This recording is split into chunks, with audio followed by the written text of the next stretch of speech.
मग महागल्ली मेंढर वापस गेले असते, अरे हे पडले म्हणून. मेंढर कुठं बघून चालतात? खाली बघून चालतात. सगळे मेंढर हिरीमध्ये पडले. कशा करता? पुढे चाललेत बाबा, डोळे झाकून चला आपण, चला.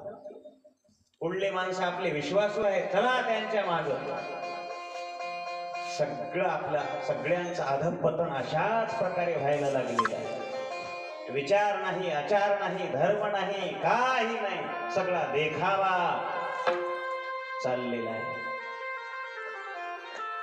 असं या देवराज ब्राह्मणाचं लक्षण झालं. महाराज काय करावं? महाराजजी महात्मे असतात, साधू पुरुष असतात. त्यांनी काय करावं? आपल्या धर्माचं अनुष्ठान करावं, आचरण करावं. धर्म सोडू नये. कोणत्याही परिस्थितीमध्ये आपलं कर्म धर्म सोडू नये. अत्यंत महत्वाचं आहे.